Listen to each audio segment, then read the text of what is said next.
2월 9일 월요일 새벽 무릎입니다. 사도신경으로 우리의 신앙 고백하면서 새벽 예배 시작하겠습니다.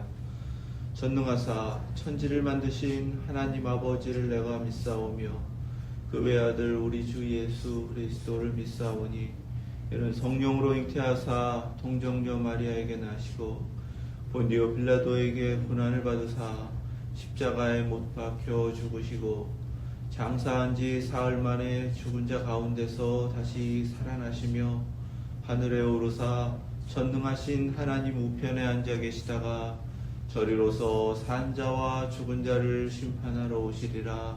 성령을 믿사오며 거룩한 공회와 성도가 서로 교통하는 것과 죄를 사하여 주시는 것과 몸이 다시 사는 것과 영원히 사는 것을 믿사옵나이다.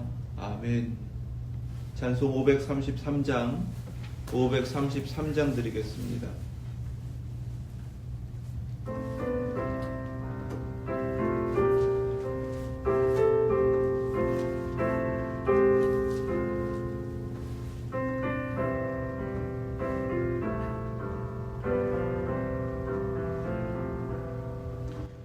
우리 주 십자가 고난 당하실 때에 너는 거기 있었나.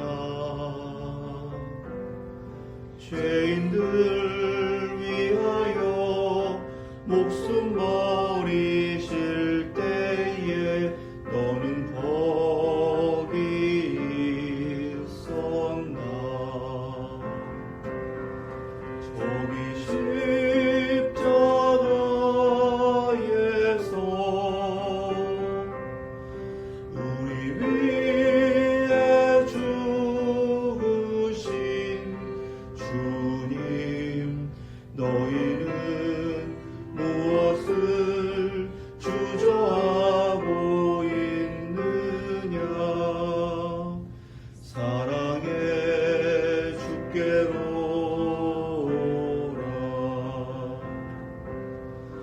세상의 모든 것 소유한다고 해도 내게 만족 없으며 오직 주 예수님 내게 생명을 주사 참된 만족 주시네. 저기 십자가에서 우리 위해 죽으신 주님, 너희는 무엇을 주저하고 있느냐. 사랑의 주께로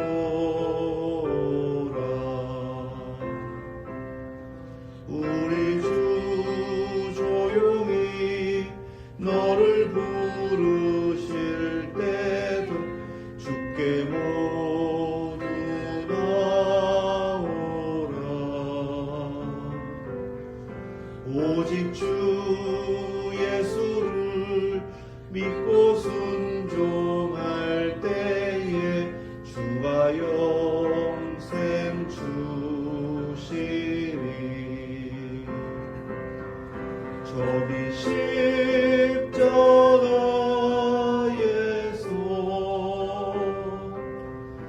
우리 위해 죽으신 주님, 너희는 무엇을 주저하고 있느냐.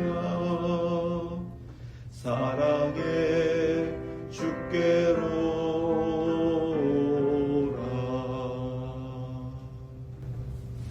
아멘. 오늘 주신 말씀은 마태복음 26장 31절에서 46절 말씀입니다. 신약성경 46페이지, 47페이지,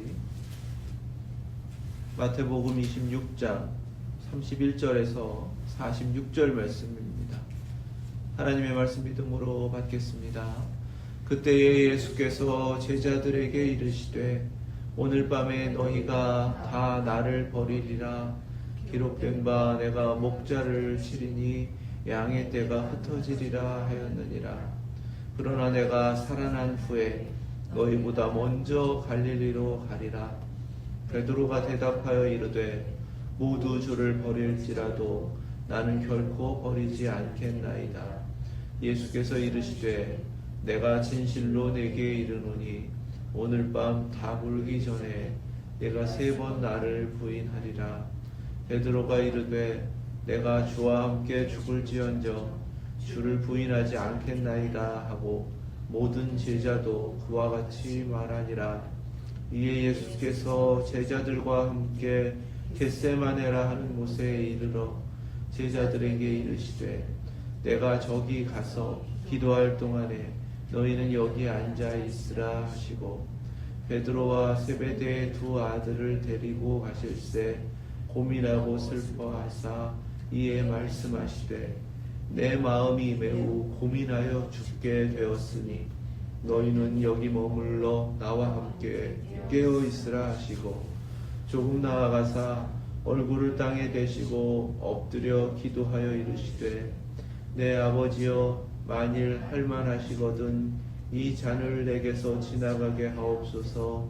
그러나 나의 원대로 마시옵고 아버지의 원대로 하옵소서 하시고 제자들에게 오사 그 자는 것을 보시고 베드로에게 말씀하시되 너희가 나와 함께 1시간도 이렇게 깨어 있을 수 없더냐. 시험에 들지 않게 깨어 기도하라.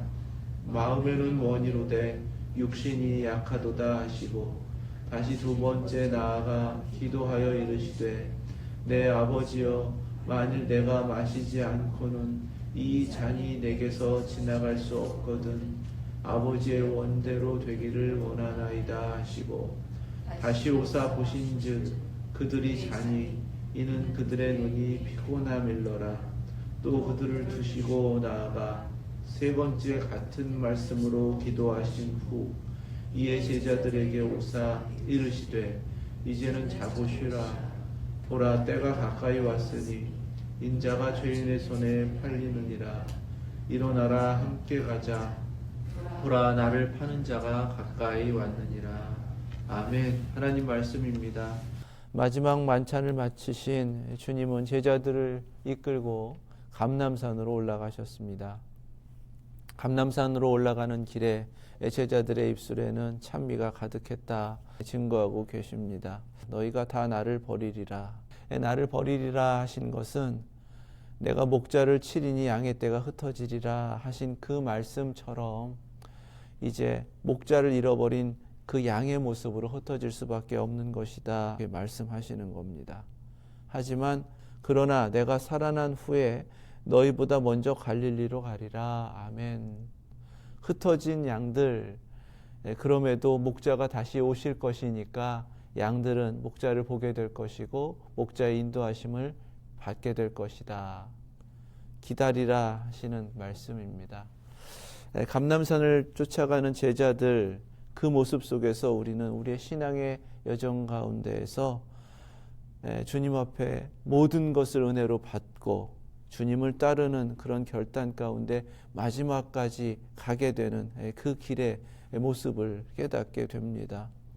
우리에게 신앙의 마지막 부분에서 주님이 미리 당부하셔서 우리에게 준비하라 하시는 첫 번째는 바로 목자를 잃어버리는 것과 같은 환난과 어려움이 있을지라도 기다리기만 하면 목자는 다시 오셔서 우리를 인도하신다라는 사실 우리 깨달으시고 늘 우리 주님을 기다리시는 그 신앙의 자리를 지키실 수 있기를 주님의 이름으로 축원합니다.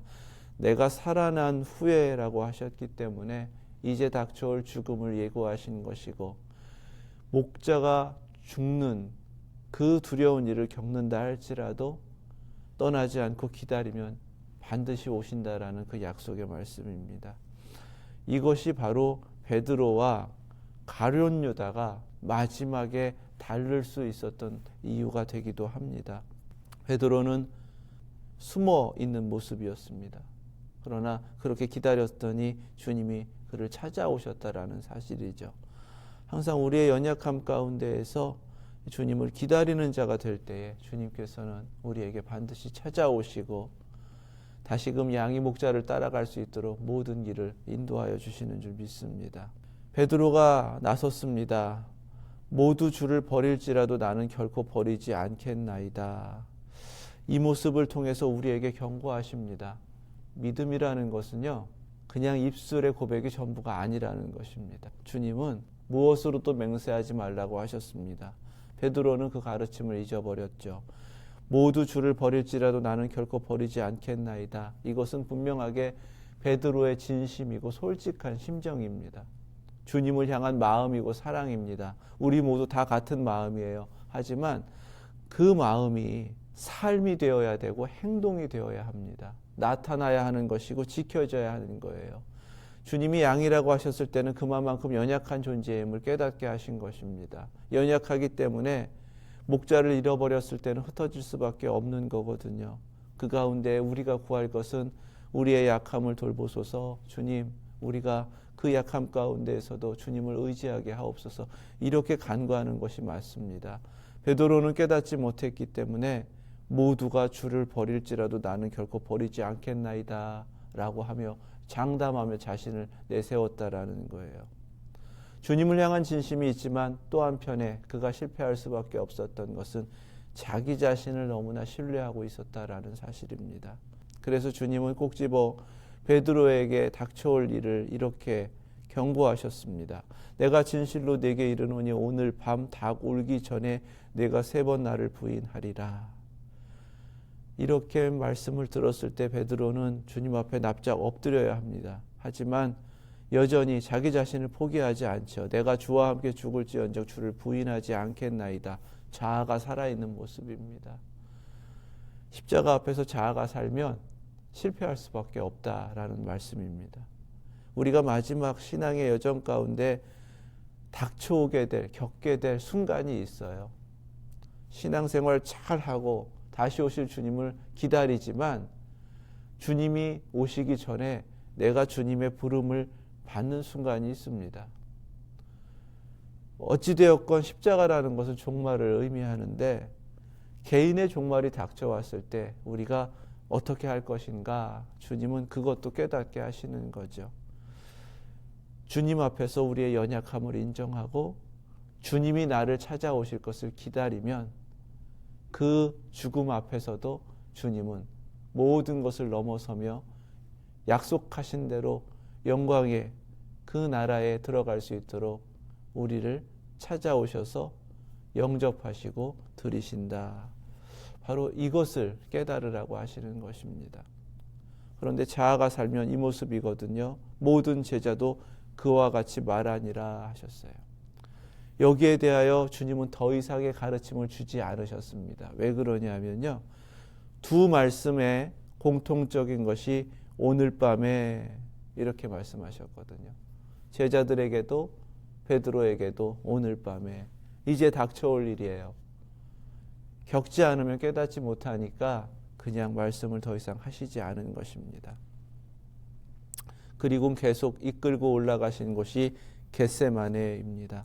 겟세마네, 기름틀이라는 뜻의 그 이름은 주님이 당하실 고난 그리고 그 앞에서 겪고 계시는 그 고통을 상징적으로 보여주는 것입니다. 그리고 어찌 보면은 환난 앞에서 우리의 기도가 그런 모습이 되어야 한다라는 것을 가르치는 장소이기도 합니다. 먼저 제자들에게 내가 저기 가서 기도할 동안에 너희는 여기 앉아 있으라 이렇게 하셨습니다.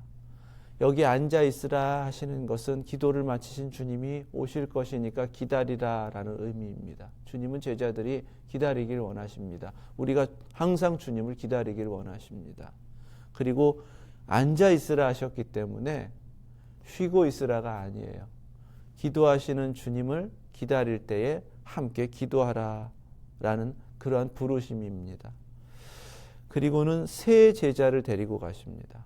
베드로와 세베대의 두 아들. 세베대의 두 아들은 야고보와 요한인데 그 이름을 기록하지 않았다라는 것을 우리가 놓치지 않아야겠습니다. 베드로와 세베대의 두 아들은 변화산에 데리고 올라가셨던 바로 그 제자들이거든요.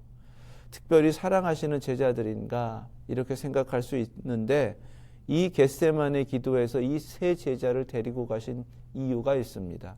첫 번째, 베드로는요, 앞서 모두가 주를 버릴지언정 자신은 버리지 않겠다고, 나는 죽을지언정 주님과 함께 죽겠다고 이렇게 호언장담했기 때문에 베드로를 데리고 가신 겁니다. 그 고난의 자리에 주님의 고난과 함께 하라라는 부르심입니다. 세베대의 두 아들은 마태복음 20장에서 자기 어머니를 대동하고 주님 좌편 우편 주님의 때가 이를 때에 라고 요구했던 바로 두 제자입니다. 그때 주님께서 내가 마시는 잔을 너희가 마실 수 있느냐라고 물어보셨을 때 그럴 수 있습니다 라고 대답했던 제자들입니다. 베드로와 야고보, 요한은 공통점이 무엇인가? 주님의 고난이 무엇인지를 알지 못하면서도 자신의 자아로 주님의 모든 것을 나도 감당할 수 있다라고 자신했던 제자들이에요. 그래서 주님은 그들에게 기회를 주시는 겁니다.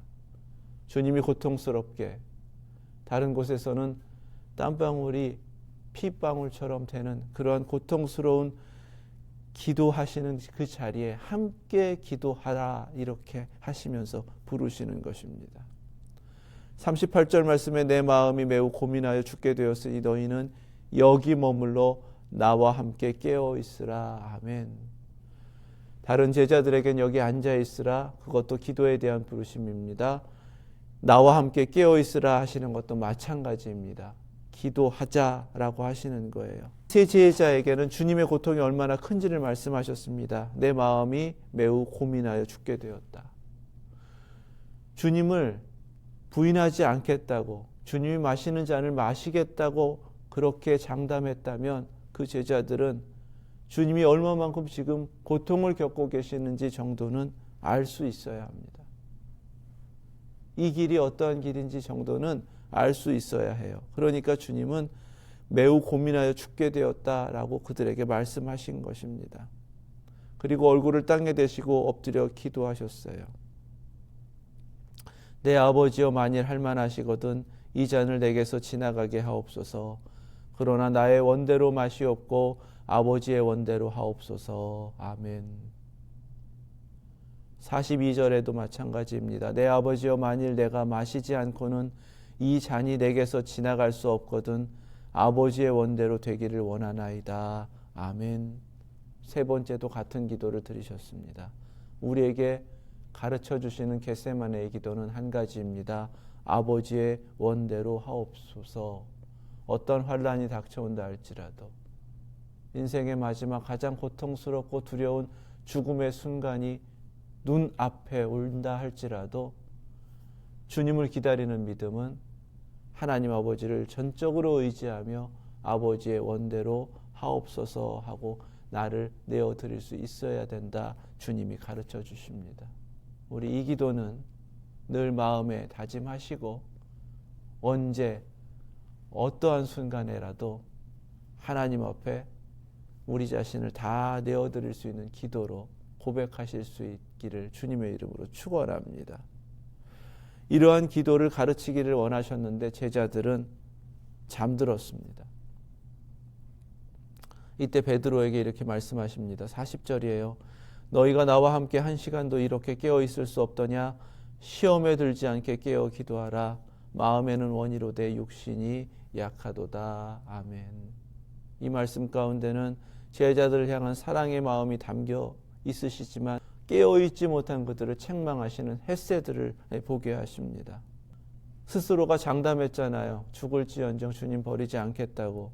다 이 잔도 마실 수 있다고 그렇게 말했던 제자들이지만 한 시간도 이렇게 깨어있을 수 없더냐라고 책망하셨습니다.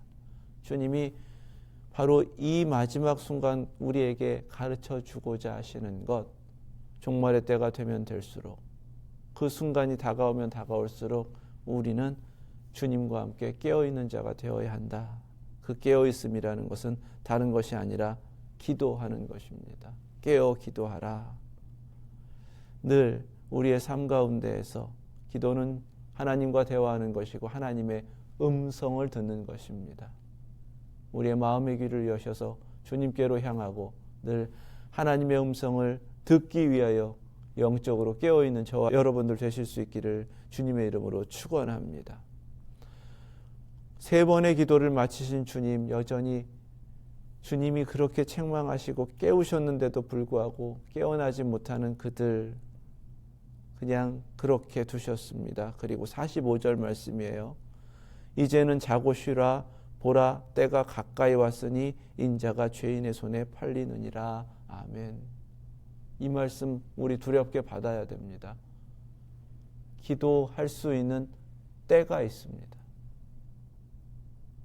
우리는 언제든지 기도할 수 있다고 생각하고 언제든지 기도하면 된다고 생각하지만 이 말씀 보니까요, 이제는 자고 쉬라고 하셨어요. 기도할 때는 끝났다라는 것입니다. 우리가 신앙생활하면서 우리에게 기도할 수 있는 그 은혜가, 그 기회가 얼마나 큰지를 깨달으시고 할 수 있을 때 주님께서 명하신 대로 영적으로 깨어 더욱 기도하시는 저와 여러분들 되실 수 있기를 축원합니다. 46절에는 일어나라 함께 가자 보라 나를 파는 자가 가까이 왔느니라 하시며 겟세마네의 가르치심을 마치십니다. 이제는 겟세마네에서 내려가실 때가 된 거죠. 주님이 원하시는 건 무엇입니까? 일어나라 함께 가자입니다. 왜 제자들을 여기까지 데리고 오셨는가? 주님은 제자라면 주님과 끝까지 함께 하길 원하시는 겁니다. 1시간도 깨어 기도하지 못하는 그 제자들의 연약함을 보시면서도 이제 닥쳐올 주님 붙잡히시고 고난당하시고 십자가에 달려 죽으시는 그 죽음의 길을 가시면서 함께 가자 하시는 것이 주님의 마음이고 우리를 향한 부르심입니다. 요한복음 14장 3절이에요. 가서 너희를 위하여 거처를 예비하면 내가 다시 와서 너희를 내게로 영접하여 나 있는 곳에 너희도 있게 하리라. 아멘. 이것이 우리 주님이 우리를 향하신 영원한 사랑입니다. 영광의 보좌까지 올라가 계시는 그분이 다시 오신다고 약속하셨고 그 약속 그대로 우리에게 오셔서 우리를 영원한 나라에 들이셔서 영원히 함께 사시기 위하여 오시는 것이라고 성경은 증거하십니다. 이 귀한 사랑을 받았고 그 약속 받은 자로서 오늘도 우리는 주님 기다리며 주님이 앞서가신 그 길을 가는 것입니다. 이 겟세마네의 가르침은요, 주님 기다리라는 것입니다. 깨어 기도하라는 것입니다. 함께 하라는 거예요. 주님과 함께 흔들리지 마시고 그 기다림의 소망을 가지시고 오늘도 주님을 더욱 의지하면서 나를 자신하지 마시고 연약함 가운데 내게 허락하신 보배로운 예수 그리스도를 의지하며 승리하시는 저와 여러분들 되실 수 있기를 주님의 이름으로 축원합니다. 기도하겠습니다. 거룩하신 하나님 감사합니다. 주님 약속하신 대로 끝까지 참고 다시 오시는 주님을 기다리는 인내하여 승리하는 신앙인 다 되게 하여 주시옵소서. 주님, 나를 자신하지 않게 하시고 연약함 가운데 우리에게 허락하신 보배로운 예수 그리스도를 의지하며 약할수록 그리스도의 강함이 나타나는 믿음의 삶이 되게 하여 주시옵소서. 주님, 함께하자 하시는 주님의 음성을 잊지 않고 다시 오실 주님을 기다리며 영원토록 함께 살아갈 천국을 소망하면서 오늘도 그 은혜로 허락하신 이 땅의 삶 영적으로 깨어있게 하시고 기도할 수 있는 기회가 주어졌으니 더욱 기도하며 주님을 바라보는 저희들 그 승리가 있는 이 하루의 삶이 되게 하여 주시옵소서. 예수 그리스도의 이름으로 기도드립니다. 아멘. 하늘에 계신 우리 아버지 이름이 거룩히 여김을 받으시오며 나라 임하옵시며 뜻이 하늘에서 이룬 것 같이 땅에서도 이루어지이다. 오늘날 우리에게 일용할 양식을 주옵시고 우리가 우리에게 죄 지은 자를 사하여 준 것 같이 우리의 죄를 사하여 주옵시고 우리를 시험에 들게 하지 마옵시고 다만 악에서 구하옵소서. 나라와 권세와 영광이 아버지께 영원히 있사옵나이다. 아멘.